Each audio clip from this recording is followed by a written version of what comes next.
रायगडच्या पालकमंत्री पदावरती राष्ट्रवादीच्या अदिती तटकरे यांची नियुक्ती झाल्याने आता रायगड जिल्ह्यातील महायुतीत पुन्हा एकदा वादाला तोंड फुटलंय। भरत गोगावले यांना डावलण्यात आल्याचा राग शिवसैनिकांमध्ये आहे। त्यामुळे आता राष्ट्रवादीला आणि पर्यायाने तटकरे कुटुंबाला शिवसेनेच्या रागाला सामोरे जावे लागणार आहे। भरत गोगावले, अलिबागचे महेंद्र दळवी आणि कर्जतचे आमदार महेंद्र थोरवे यांनी तटकरेंच्या विरोधात दंड थोपटले होते। यासोबतच सेनेचा विरोध डावलून अदिती तटकरे पालकमंत्री झाल्यामुळे हे तीनही आमदार काय भूमिका घेणार याकडे सर्वांचं लक्ष लागलंय।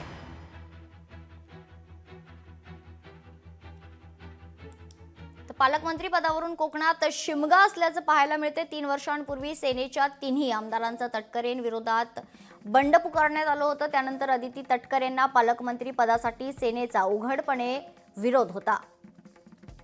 सेनेचा विरोध डावलून अदिती तटकरे या पालकमंत्री बनल्या।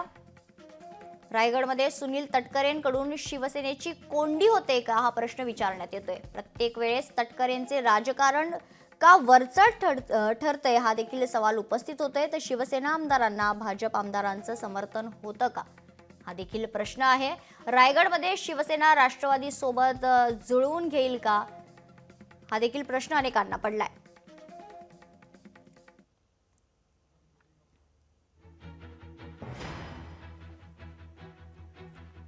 आमचे प्रतिनिधी भरत गोरेगावकर आपल्या सोबत जोडले गेलेले आहेत। भरत, अदिती तटकरे यांना पालकमंत्री पद मिळते, त्याच्यामुळे कुठेतरी एक वेगळा वाद निर्माण झालाय, काय अधिक माहिती आहे? मेघना, खरं तर आता राज्यामध्ये ज्या नव्याने ज्या पालकमंत्री पदांच्या नियुक्त्या झालेल्या आहेत, ह्या नियुक्त्यांमध्ये रायगडची विशेषतः पालकमंत्री पदाची जी नियुक्ती आहे ही महायुतीमधील कळीचा मुद्दा ठरू शकतो आणि त्यासाठी ठोस कारणं अशी आहेत की शिवसेना आणि राष्ट्रवादी ह्या दोन पक्षांमध्ये रायगड जिल्ह्यामध्ये मागील काही वर्षांपासून पाहिलं तर पालकमंत्री पद हेच मुळात कळीचा मुद्दा आहे। याच्यावरूनच वाद झाला होता। म्हणजे आपण थोडासा मागे जाऊन जर पाहिलं तर उद्धव ठाकरे यांच्या नेतृत्वाखाली ज्यावेळी महाराष्ट्र राज्यामध्ये सरकार स्थापन करण्यात आलं होतं, या सरकारमध्ये कुठेही रायगडमधनं जे 3 आमदार निवडून आले होते शिवसेनेचे, त्यांना मंत्रीपद मिळालं नव्हतं। मात्र मागून या सत्तेत सहभागी झालेल्या राष्ट्रवादी काँग्रेस पक्षाला मंत्रीपद मिळालं होतं आणि त्यावेळी अदिती तटकरे यांना पालकमंत्री करण्यात आलं होतं। त्यावेळी अदिती तटकरे ह्या शिवसेनेच्या आमदारांना डावलतात किंवा त्यांना निधी देत नाहीत असा सूर लावत या तिन्ही आमदारांनी 3 वर्षांपूर्वी उघडपणे पक्षासोबत दंड थोपटले होते आणि त्यातूनच पुढे एकनाथ शिंदे यांचं ज्यावेळी बंड झालं होतं त्या बंडामध्ये रायगडच्या शिवसेनेचे तिन्ही आमदार सहभागी झाले होते। म्हणजे रायगडमध्ये कळीचा जो मुख्य मुद्दा होता तो तटकरे यांच्या कुटुंबामध्ये रायगडचं पालकमंत्री पद जाऊ नये अशी आग्रहाची मागणी तिन्ही आमदारांची होती।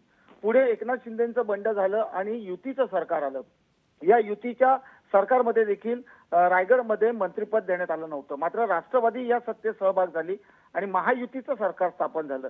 त्यामध्ये देखील तटकरेंनी आपलं राजकीय कौशल्य पणाला लावत अदिती तटकरे यांची कॅबिनेट मंत्रिमंडळात वर्णी लावली होती आणि अर्थातच त्यांना मंत्रिमंडळात समावेश झाल्यानंतर मात्र पालकमंत्री पद मिळू नये यासाठी गोगावले असतील, दळवी असतील, थोरवे असतील यांनी लॉबिंग केली होती आणि त्यावेळेचं पालकमंत्री पद हे शिवसेनेने आपल्याकडे राखलं होतं आणि रत्नागिरीतून निवडून आलेले उदय सामंत हे त्यावेळी रायगड जिल्ह्याचे पालकमंत्री होते। आता ज्या निवडणुका झाल्या त्या निवडणुकांमध्ये महायुतीचे सर्व उमेदवार निवडून आले। खरं तर आपण पाहिलं तर एक वेगळा वाद आता कोकणात पाहायला मिळतोय। यावर आता बाकी सेनेच्या नेत्यांची काय भूमिका असणार आहे हे देखील पाहावं लागेल। धन्यवाद भारत, तुम्ही दिलेल्या सविस्तर माहितीसाठी। लोकशाही मराठी ऐका, पहा, जागरूक रहा।